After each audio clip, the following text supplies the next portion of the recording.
Let's make sourdough discard whole wheat bagels. In a bowl, mix 225 grams of whole wheat flour, 225 grams of bread flour, 1 tablespoon of sugar, 1 teaspoon of yeast, 2 teaspoons of salt, 100 grams of sourdough discard, 7 ounces of water. Go ahead and place it on your KitchenAid mixer, and then I'm going to start mixing on low. I'm going to add a little bit more water. Now that it's formed a ball, I'm gonna let it knead for 4 to 5 minutes. Now that it's done kneading, I'm gonna go ahead and turn this off. Remove your bowl. Go ahead and form your dough into a ball. Spray your bowl with some oil. Place your dough back in there.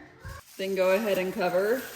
Let rest for 1 to 2 hours or until it doubles in size. My dough has doubled in size, so I'm going to get it out on my countertop. I'm going to divide this into 8 pieces. So now that I have them all in equal sizes, we're going to go ahead and shape them into balls. So what I do is I fold them all the corners down to one side. And then you can roll it on your countertop into a ball or in your hand. And go ahead and repeat this until you have them all into a ball. Now that we have them all shaped into balls, we're gonna shape them into the bagels next. What you're gonna do is take your thumb and either your middle finger or your index finger, find the center of your bagel and poke it a hole through, and then roll it on your thumb and your index finger until you pull it out. And then go ahead and set it down and repeat this until you have them all done. Now that you have them all shaped into your bagels, go ahead and cover and let rest for 20 to 30 minutes.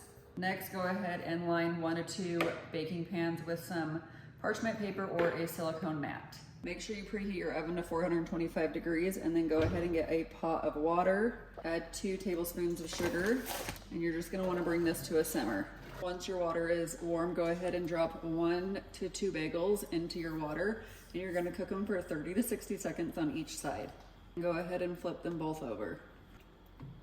And then go ahead and remove them from the water, and then add them to your baking sheet. And then you will repeat this until you have them all done. Now that they're all done with their little water bath, I'm gonna go ahead and place them in the oven for 18 to 22 minutes. And there we go, they are all done. I'll go ahead and put the full recipe in the description below, and then join me for more recipes.